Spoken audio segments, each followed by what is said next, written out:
قرار دلوں کی قرار احمد مجتبی محمد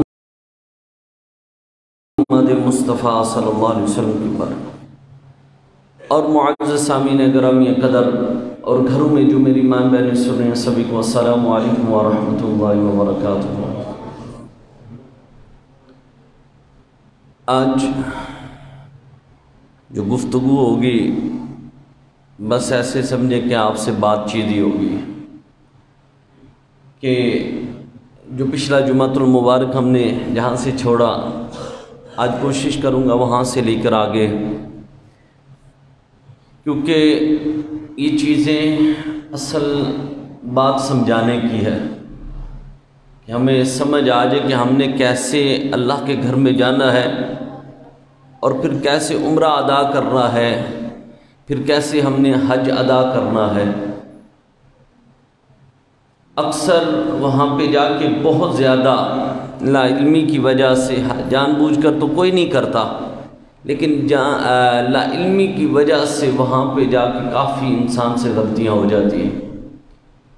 ہم نے پچھلا جمعۃ المبارک میں بلڈنگ تک ہم پہنچ چکے تھے، ہم نے اپنے پاسپورٹ جمع کرا چکے تھے اور ہر بندے کو ان کے جو ہے وہ کمرہ دے دیا گیا۔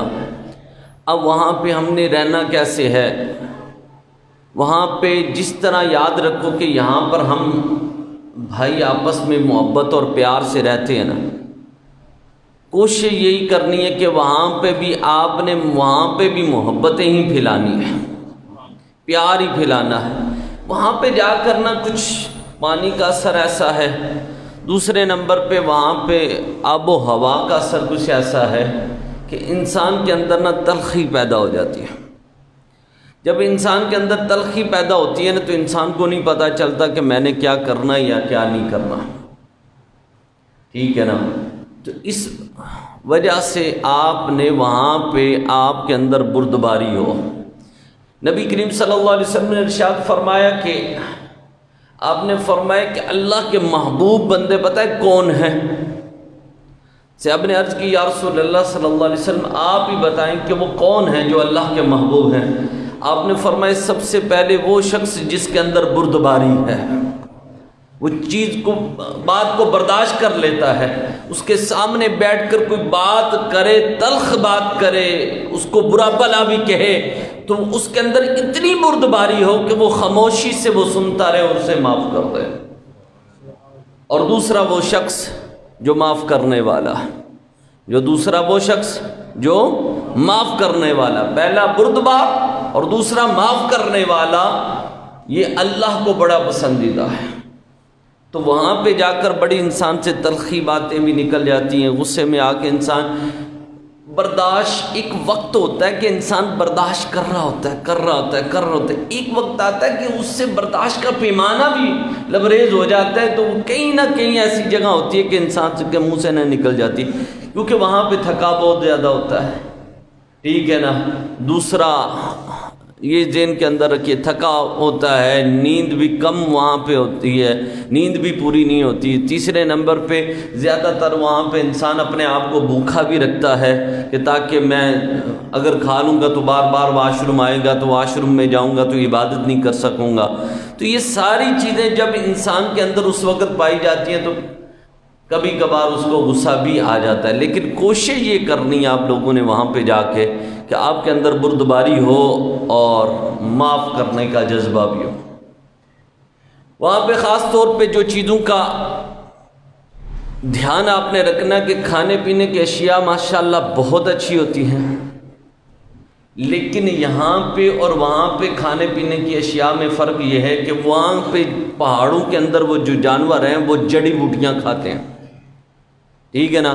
وہاں کا ہم یہاں کے لذیذ کھانے کے لیے جو وہاں پہ کسی ہوٹل کے اندر چلے جاتے ہیں، وہاں سے کہتے ہیں جی ہمیں مٹن کڑھائی چاہیے یا یہ چیزیں، ان چیزوں سے بھی تھوڑا سا پرہیز کرنا ہے آپ نے، وہاں پہ پیٹ خراب ہو جاتا ہے۔ اس صورتحال کے اندر پھر بار بار وہ معاملات ہوتے ہیں۔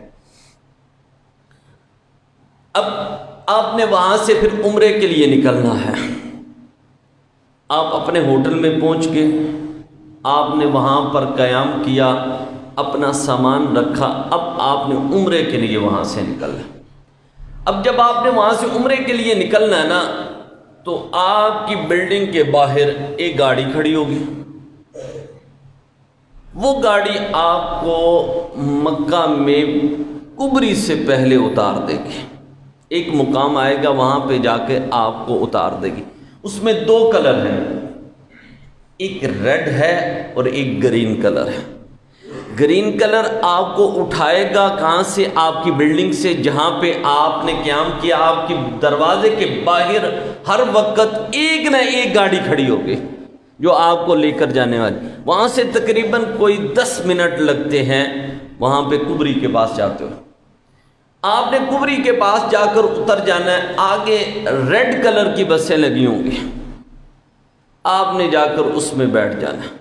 اور وہاں پہ کئی دفعہ ایسا ہوتا ہے کہ بیچارے پریشان ہو جاتے ہیں، پہلی دفعہ گئے ہوتے ہیں، ان کو سمجھ آتی نہیں ہے، وہ بیچارے نا پیدل چل پڑتے ہیں، یار یہاں سے چل، تو وہ تقریباً کوئی 1 یا 1.5 کلومیٹر کا رستہ ہے، لیکن انسان تھکا ہوا اتنا ہوتا ہے کہ اس سے وہ چلا نہیں جاتا۔ یہاں سے اتنا چل کے وہاں پہ جائے گا، آگے پھر طواف کرنا ہے اس نے، پھر مکمل عمرہ کرنا ہے، سارا صفا مروہ کرنا ہے، تو اس کے لیے بڑی پریشانی کا باعث بن جاتا ہے۔ تو آپ نے وہاں پہ خیال کرنا ہے، جہاں پہ آپ کو ٹرمینل سے اتاریں گے، اس ٹرمینل سے اتاریں گے، ساتھ ہی بالکل ادھر جو ہے وہ ریڈ بسیں لگی ہوں گی، آپ نے ان میں سوار ہو جانا۔ وہ آپ کو لے کر زمزم ٹاور کے یا نیچے بیسمنٹ کے اندر یا زمزم ٹاور کے بالکل سامنے جا کر اتار دیں گے، ٹھیک ہے نا۔ آپ نے وہاں سے اندر کو داخل ہونا ہے، حرم میں چلے جانا ہے۔ 2 سے 3 منٹ، حد 5 منٹ آپ کو لگیں گے حرم کے اندر آپ کو داخل ہوتے ہیں۔ اب آپ نے کیا کوشش کرنی ہے کہ پہلے نظر آپ کی جھکی ہونی چاہیے۔ جب آپ خانہ کعبہ کے بالکل سامنے پہنچے تو آپ نے کیا کرنا ہے کہ دعا کرنی ہے۔ نبی کریم صلی اللہ علیہ وسلم نے فرمایا کہ کعبے کو دیکھتے ہوئے جو پہلی دعا کی جاتی ہے وہ اللہ کی بارگاہ کے اندر قبول ہوتی ہے۔ جب آپ کی پہلی نظر پڑنی ہے نا، آپ نے دعا کیا کرنی ہے؟ وہ انسان کہتا ہے یا اللہ مجھے یہ دے دے یہ دے دے، نہیں، آپ نے پہلی دعا یہی کرنی ہے، یا اللہ میں تیرے اس گھر کے اندر جو بھی نیک دعا مانگوں یا اللہ وہ میری قبول کر لے۔ یہ ساری دعاؤں کا مجموعہ ہے، ٹھیک ہے نا، کہ یا اللہ میں جو بھی دعا کروں نیک، تیرے گھر کے اندر اسے قبول کر لینا، ٹھیک ہے نا۔ پھر وہ جتنی بھی دعائیں وہاں پہ کریں گے اس وقت تو یاد نہیں رہتی کہ یہ بھی کرنی ہے، یہ بھی کرنی ہے، یہ بھی کرنی ہے، تو بعد میں بھی آپ جب کرتے رہیں گے اللہ تعالیٰ اس پہ بھی مہربانیاں فرما دے گا۔ پھر آپ نے کیا کرنا ہے؟ حجر اسود کے بالکل سامنے آ جانا ہے۔ گرین کلر کی لائٹ جل رہی ہوگی، اس جانب آپ کے گرین کلر کی لائٹ جل رہی ہوگی، اس جانب آپ کے کیا ہوگا؟ حجر اسود ہوگا۔ کیا ہوگا؟ حجر اسود ہوگا، اور اس جانب آپ کے بالکل اسی جانب یہ سیدھے ہاتھ پر آپ کے گرین لائٹ جو ہے وہ 3 پورشن میں واضح طور پہ جل رہی ہوگی کہ یہاں سے آپ نے شروع کرنا ہے۔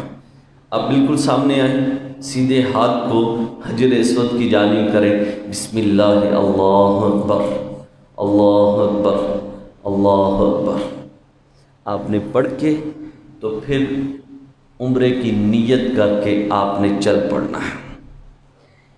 3 سے 4 چکر جو ہیں آپ نے تھوڑے سے قدم چھوٹے رکھنے، لیکن ایسے باڈی آپ کی تھوڑی اکڑ میں ہو، طاقت میں ہو، اور ذرا جرت کے ساتھ قدم تیز رکھنے ہیں، تیزی کے ساتھ چلنا ہے، لیکن اکڑ اکڑ کے چلنا ہے۔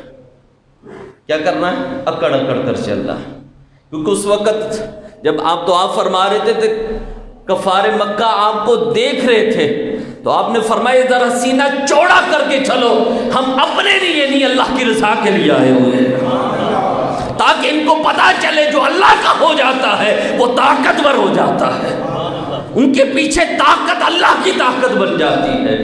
آج یہ عزتیں ہیں، جو وقار ہے یا جو کچھ بھی ہے، یہ اللہ کی وجہ سے، اللہ کا دیا ہوا ہے۔ تو کہا کہ جب بھی آپ 4 چکر لگائیں گے تو بڑے اکڑ کے، پھر نارمل آپ نے شروع کرنا ہے، اگر تو درود شریف آتا وہ بھی پڑھ لیں، تیسرا کلمہ سبحان اللہ والحمد للہ ولا الہ الا اللہ واللہ اکبر ولا حول ولا قوة الا باللہ العلی العظیم۔ حجر اسود سے مقام ابراہیم تک درود شریف پڑھ لیں، آگے پھر تیسرا کلمہ، پھر رکن یمانی کے پاس آپ آئیں گے، رکن یمانی سے حجر اسود کے درمیان ربنا آتنا فی الدنیا حسنۃ وفی الآخرۃ حسنۃ وقنا عذاب النار وادخلنا الجنۃ مع الابرار یا عزیز و یا غفار یا رب العالمین۔ اچھا اس وقت ایک عجیب سا سما ہوتا ہے، یہ واحد پاکستانی ہے جہاں وہاں پہ بھی جا کے ان کی نہیں لگتی، لیکن باہر کے جتنے بھی گروپ آتے ہیں نا وہ آپس میں ایک ہوتے ہیں، ان کا 100 لوگوں کا 200 لوگوں کا 500 لوگوں کا ایک گروپ آتا ہے، اور ان کے آگے ایک ان کا جو ہے وہ آئیڈیل کھڑا ہوتا ہے، ان کو جو گائیڈ کر رہا ہوتا ہے، ان کے آگے چل رہا ہوتا ہے، ان کو بتا رہا ہوتا ہے، سارے معاملات بتا رہا ہوتا ہے، وہ بلند آواز میں پڑھ رہا ہوتا ہے، پیچھے وہ بھی بلند آواز کے اندر پڑھ رہے ہوتے ہیں۔ ایک عجیب سا سرور ہوتا ہے، ایک عجیب سا نشہ ہوتا ہے، اور اس وقت وہاں پہ جا کر یہ ذہن میں رکھیے گا کہ جب انسان طواف کر رہا ہوتا ہے نا تو ایسے لگ رہا ہوتا ہے کہ وہ اللہ کے ارد گرد گھوم رہا ہوتا ہے، کیونکہ وہ اللہ کی تجلیات رحمت ہے۔ اللہ فرماتا ہے جس نے میری تجلیات رحمت کو دیکھ لیا اس نے مجھ کو دیکھ لیا۔ اللہ کا دیدار یہ ذہن میں رکھ لیجئے گا، اللہ کے حبیب کے علاوہ نہ کسی نبی نے کیا نہ کسی ولی نے کیا ہے، سوائے اللہ کے حبیب کے کسی نے اللہ کا دیدار نہیں کیا۔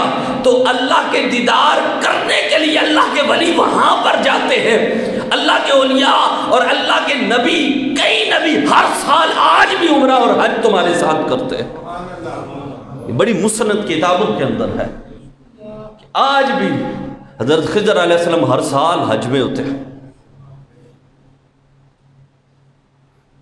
اور کئی اللہ کے نبی جو ہیں وہ حج کرتے ہیں، اللہ اکبر، ہر سال۔ اب جب وہ طواف کر رہے ہوتے ہیں نا، یہ ذہن میں رکھ لیجئے کہ ہم صرف وہ بلڈنگ جو بنی ہوئی اس کا طواف نہیں کرتے، ٹھیک ہے نا، وہ جو پتھروں کی دیواریں بنی ہوئی ہیں اس کا طواف نہیں کرتے، جو کپڑے کا غلاف ہے اس کا طواف نہیں کرتے، بلکہ ہم تو طواف کرتے ہیں اللہ کی رحمت کا طواف کرتے ہیں۔ تو اسی وجہ سے یاد رکھ لینا، جو عاشق وہاں پہ جاتا ہے نا اس گھر کا طواف کر رہا ہوتا ہے۔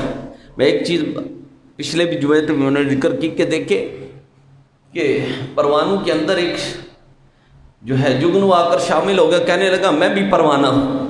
میں کہا اچھا پروانہ ہے؟ ہاں جی پروانہ ہوں۔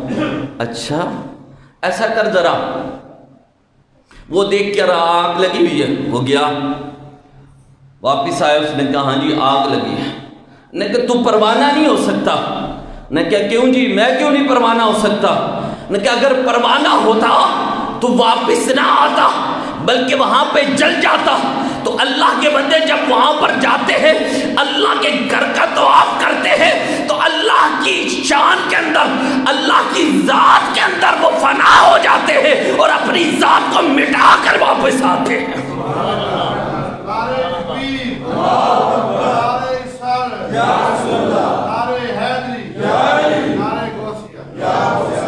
اس کی مثال میں نے یہ ایک بڑی پیاری اگلے دن صبح فجر میں بھی میں نے دی، اور بڑی پیاری مجھے مثال بڑی پیاری لگی۔ یہ مقام ایسے نہیں ملتے، حج ہر کوئی چلا جاتا ہے، اور کوئی حج کرنے جاتا ہے، کوئی اس ذات کو پانے کے لیے جاتا ہے، کوئی حج کرنے کے لیے جاتا ہے تو کوئی اس ذات کو پانے کے لیے جاتا ہے۔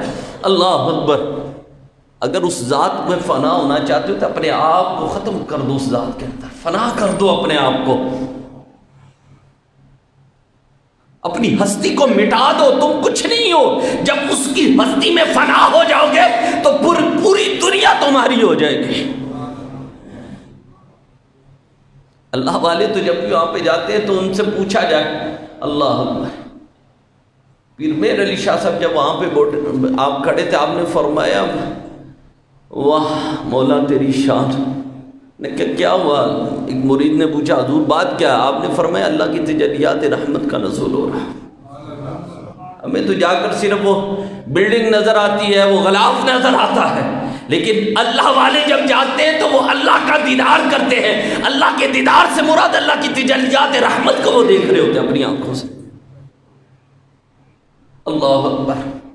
ایک شخص صاحب بڑی پیاری مثال ہے کہ وہ شخص اس نے ایک طوطا رکھا ہوا تھا اور وہ طوطے کے ساتھ باتیں کرتا تھا، اس سے گفتگو کرتا تھا.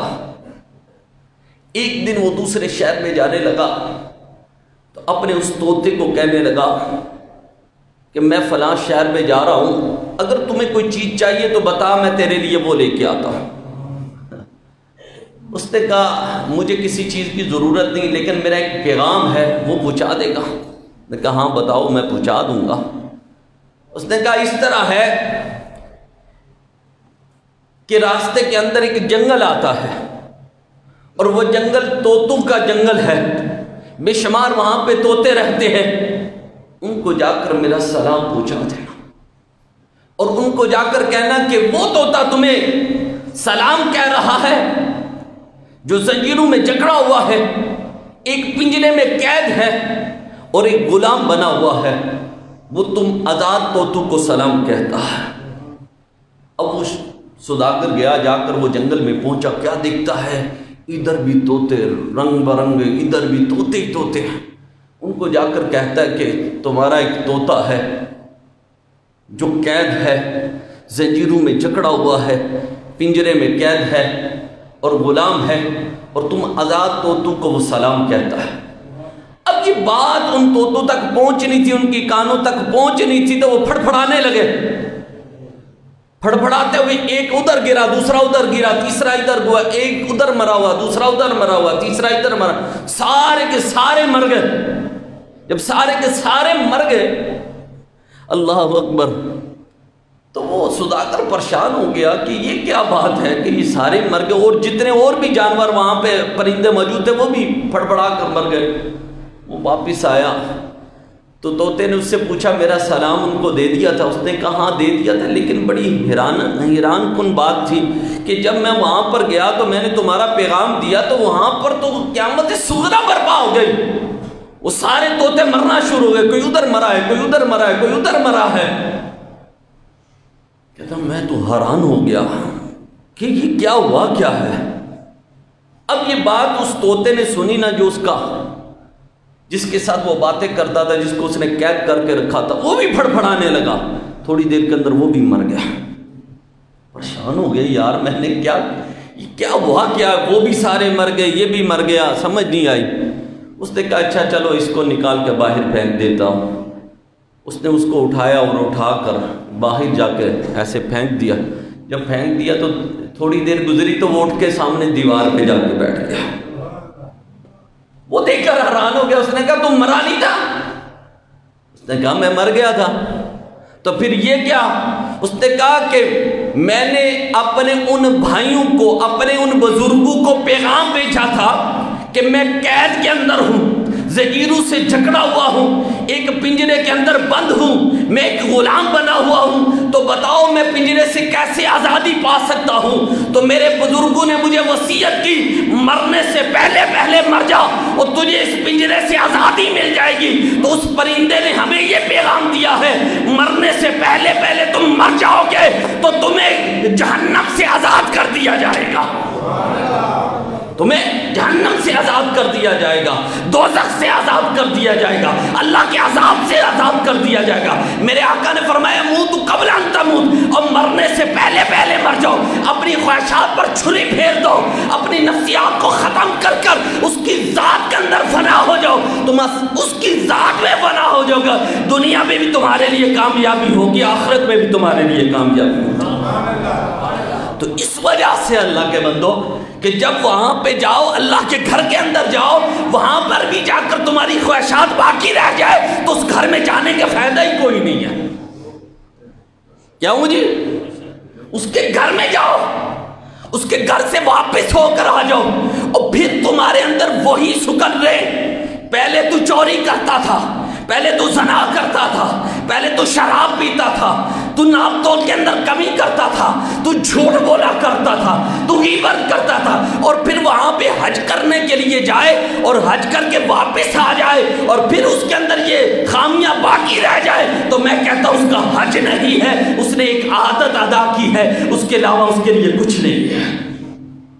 حج تو یہ ہوتا ہے کہ وہاں پر جائے، اللہ سے ملاقات کرے، اللہ کا دیدار کرے، اللہ کا قرب خاص حاصل کرے، اور جب واپس آئے ہر کام سے وہ توبہ کر لے، اپنی خواہشات کو ختم کر دے، اپنی شہوات کو ختم کر دے، اور اس کی رضا کے اندر راضی ہو جائے، تو یہ حج ہوتا ہے۔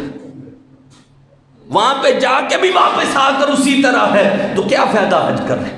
وہ کہتے ہیں نا، اور کوڑ تمہیں جتنی دفعہ دے لے تسی لے جو مکے، لیکن انہوں دے اندر کراہٹ جڑی ہوندی ہے نا، کڑوٹ جڑی ہوندی، وہ کی کہندے نے، وہ جاندی ہی نہیں، اسی طرح ہی رہندی۔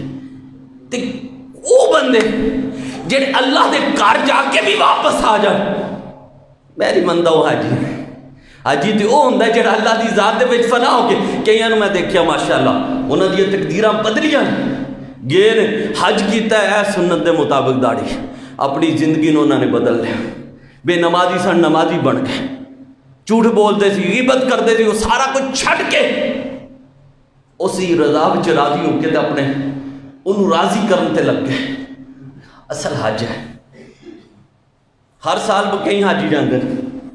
درود شریف پڑھو۔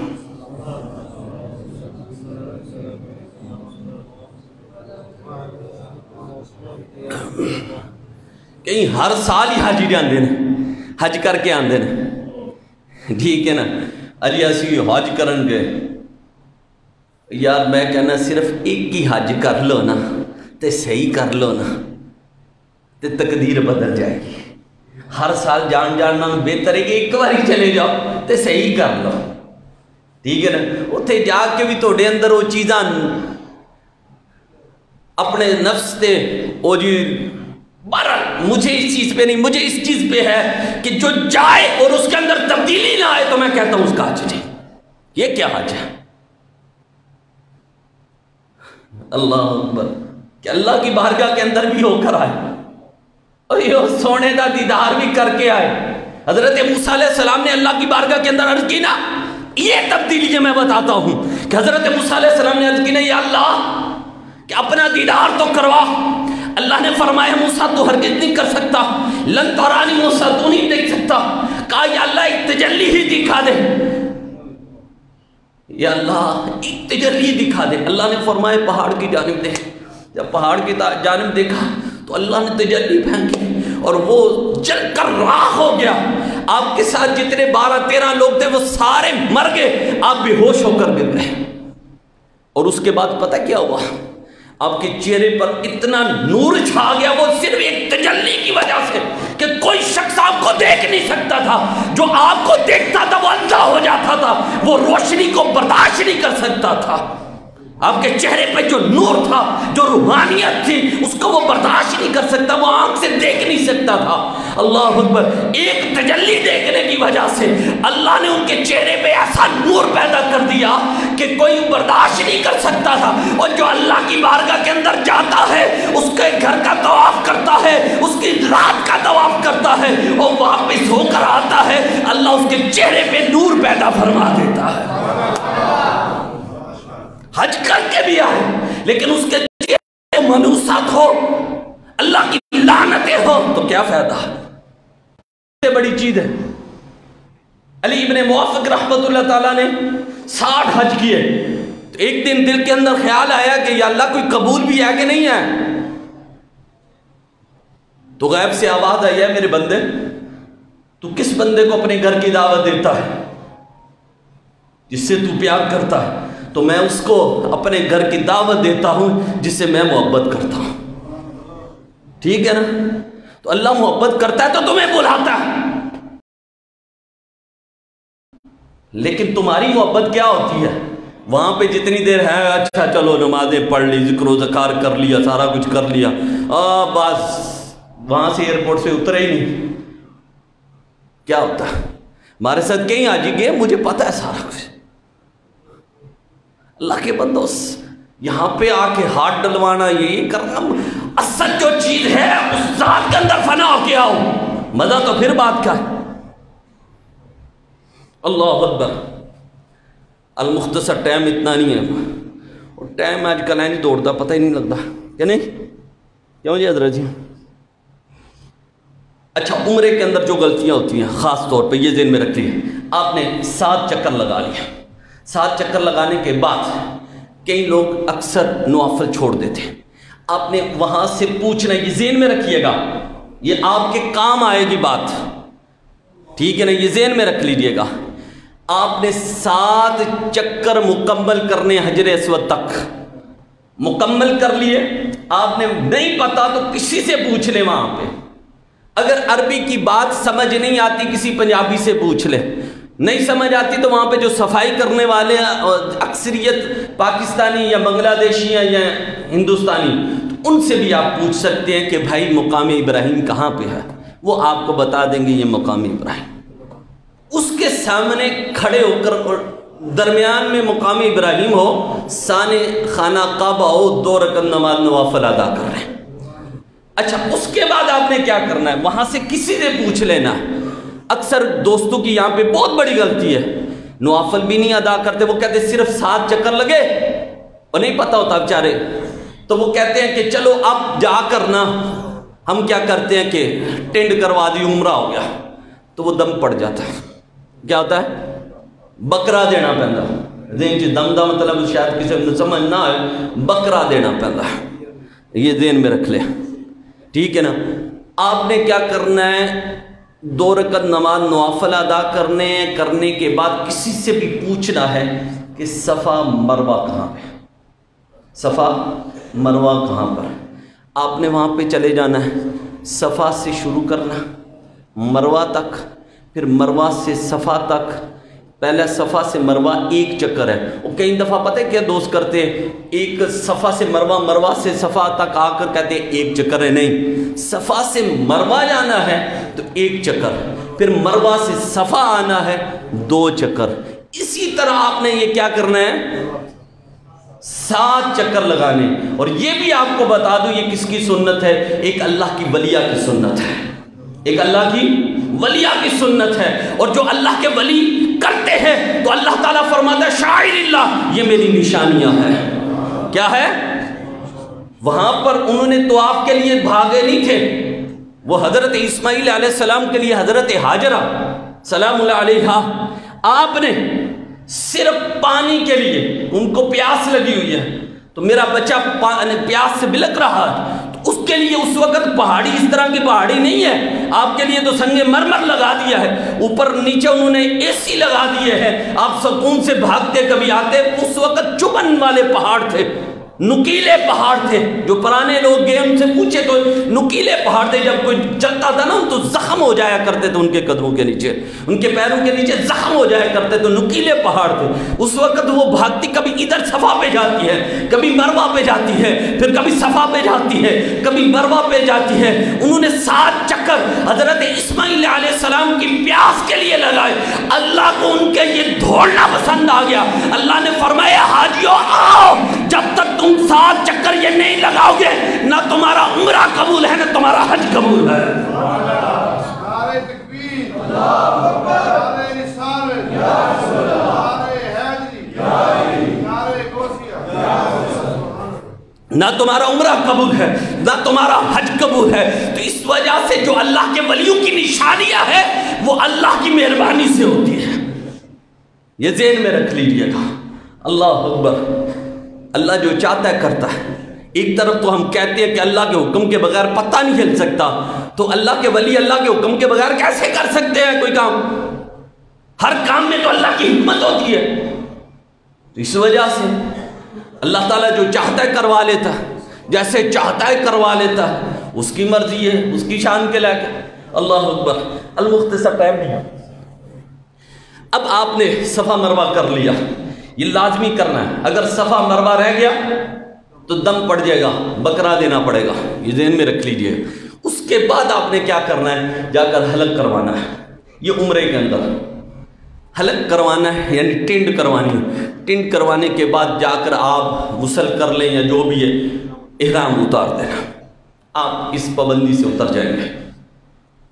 اب یہ آپ کا جانے کے بعد عمرہ. المختصر ٹائم میں, اصل جو ٹائم بھی آج دوڑتا جا رہا ہے, تو میں چاہتا ہوں آج ہی مکمل ہو جائے, کیونکہ آگے پھر سرکار کے روزے پہ بھی آنے جانا ہے, اور پھر اس کے بعد عید بھی آ رہی ہے.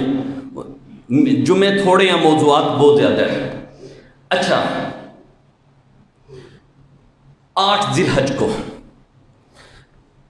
بلکہ وہاں کا جو شیڈول ہے وہ میں آپ کو بتا دیتا ہوں. یہاں سے ہم نے جو پڑھا ہے, ہم نے جو کتابوں کے اندر پڑھا ہے وہ بھی بتا دیتا ہوں, وہاں کا شیڈول بھی بتا دیتا ہوں. وہ برعکس ہے, یہ ذہن میں رکھیے گا, کیونکہ وہاں پہ تعداد بہت زیادہ ہوتی ہے. کم سے کم جو عموماً جب میں گیا تھا نا 2018 کے اندر, اس وقت کم و پیش تقریباً 45 لاکھ بندہ وہاں پہ تھا. اب کیونکہ وہ کم کر دیے اس صورتحال کے اندر بھی, تو اس وقت اس اتنے 45 لاکھ بندے کو مینجمنٹ کرنا اور اس کا انتظامات کرنا بڑا مشکل ہوتا ہے. اس وجہ سے انہوں نے وہ نظام کیا. ویسے جو ہے ہم نے جو کتابوں میں اور حدیث مبارکہ میں پڑھا ہے نا, جو نبی کریم صلی اللہ علیہ وسلم آپ نے فرمایا کہ 8 کی صبح فجر کی نماز وہاں پر پڑھو خانہ کعبہ کے اندر. پھر اس کے بعد کیا کرنا ہے, احرام باندھ لینا ہے. 2 رکعت نماز نوافل جب سورج چڑھ جائے تو وہاں پہ پڑھے. پڑھنے کے بعد پھر چل پڑے. چلنے کے بعد آپ نے مینا میں آ کے رکنا ہے. ظہر کی نماز آپ نے مینا میں پڑھنی ہے.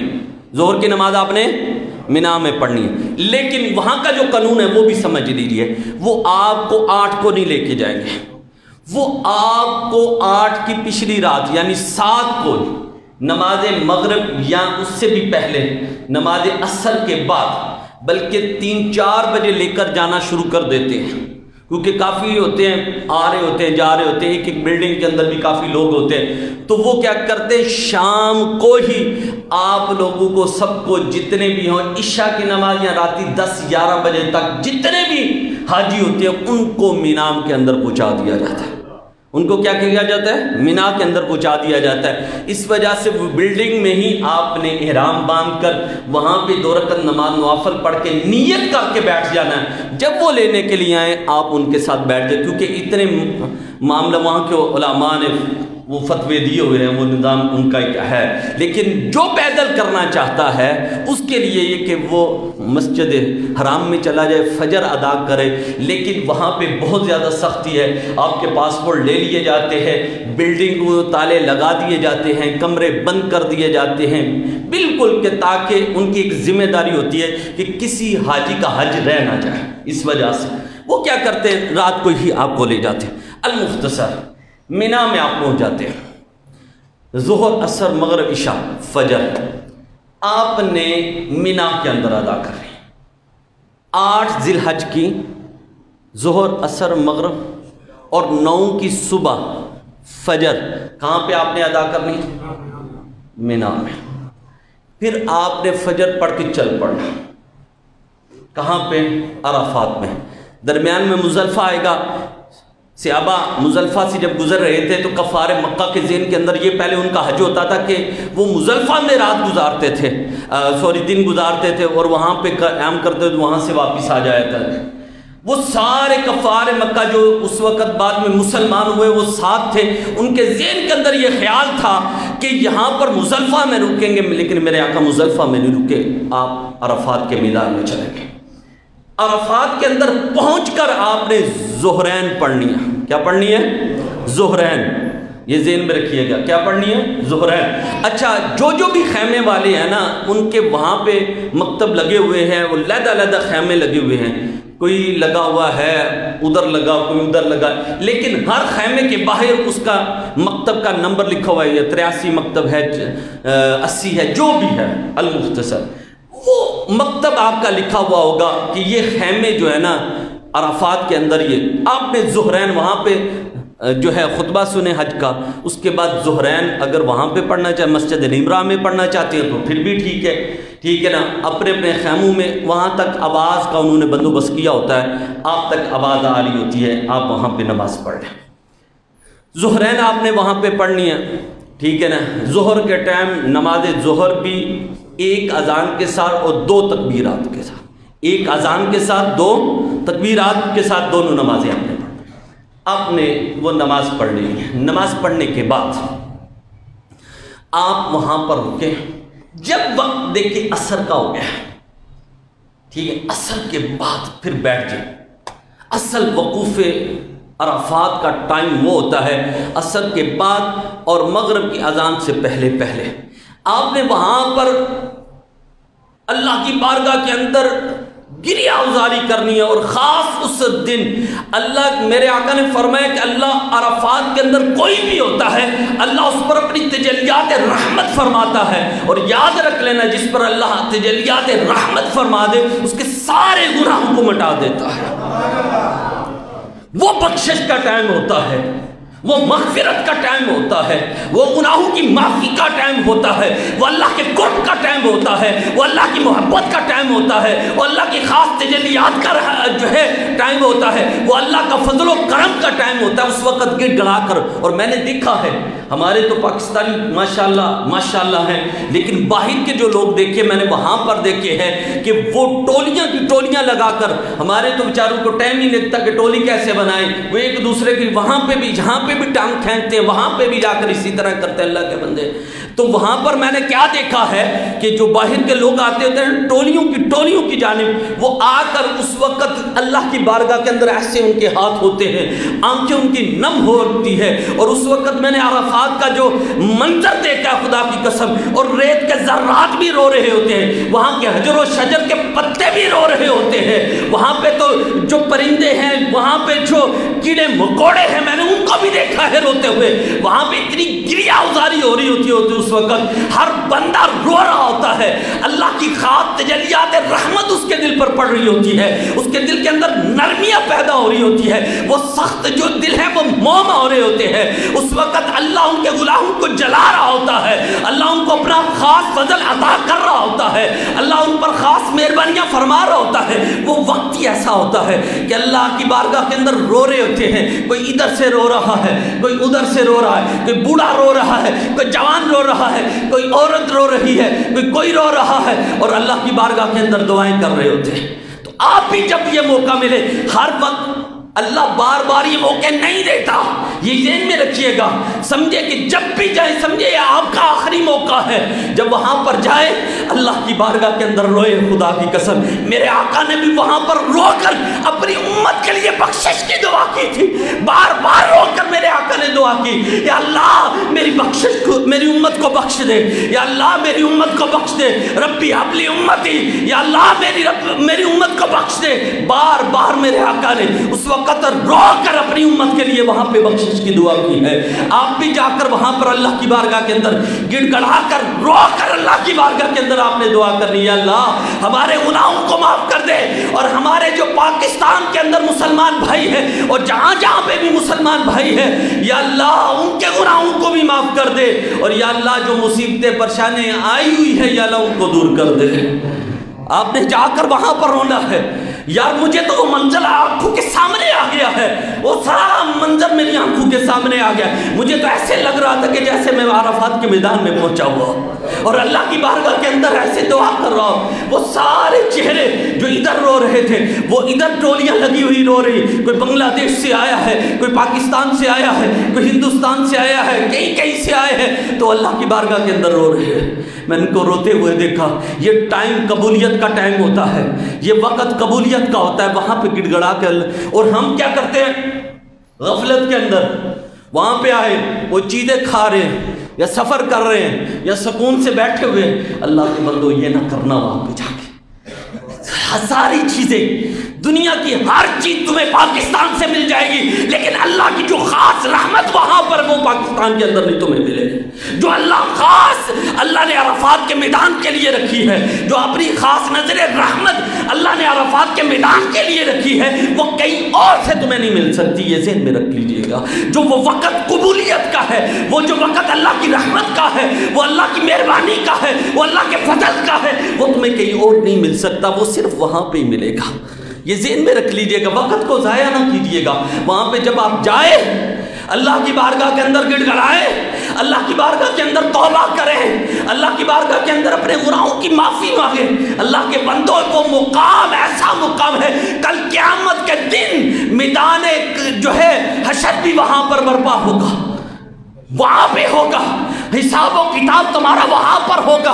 اور میں کہتا ہوں وہاں کی زمین بھی تمہارے لیے بول اٹھے، یا اللہ اس کو بخش دینا، یہ تیری بارگاہ کے اندر میرے اوپر بیٹھ کر روتا رہا ہے اور اپنے گناہوں کی معافی مانگتا رہا ہے اور تیری رحمت کا طلبگار بنا رہا ہے، یا اللہ اس پر مہربانی کر دینا.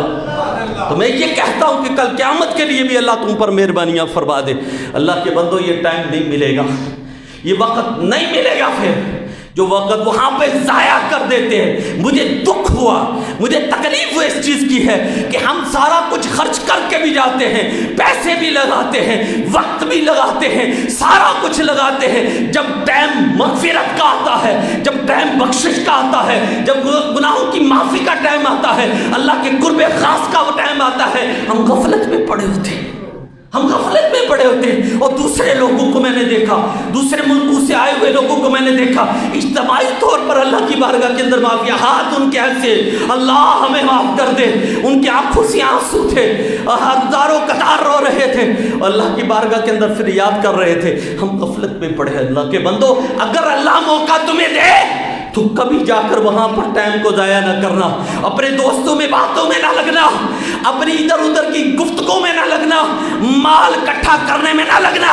اور پھر یہ دنیا کے مال تو آتے رہیں گے اور باتیں بھی ہوتی رہیں گی، لیکن جو فضل اور اللہ کی رحمت وہاں پر ہوگی وہ کہیں اور نہیں ملے گی تمہیں، وہ تمہیں کہیں نہیں ملے گی. اس وقت یہی وجہ ہے کہ اللہ کے بندوں اگر تمہیں وقت مل جائے تو ضرور جائیے گا اور جا کر وہاں پہ اللہ کی بارگاہ کے اندر سچے دل سے توبہ کیجیے گا.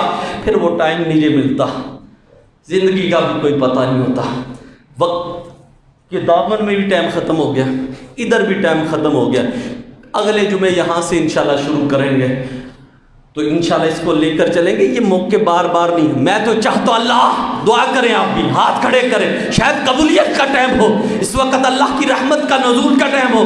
یا اللہ یہ جتنے بھی میرے بھائی آئے ہیں آج، ان سب کو حج بیت اللہ کی سعادت نصیب فرمانا، مدینہ منورہ کی بادب حاضری نصیب فرمانا، اور یا اللہ بار بار عطا فرمانا، اور تیری رحمت وہاں پر جا کر پائیں، اور یا اللہ وہااں پر جا کر جس طرح حق ہے ارکان کا اس طرح ادا کرنے کی توفیق عطا کر دیں.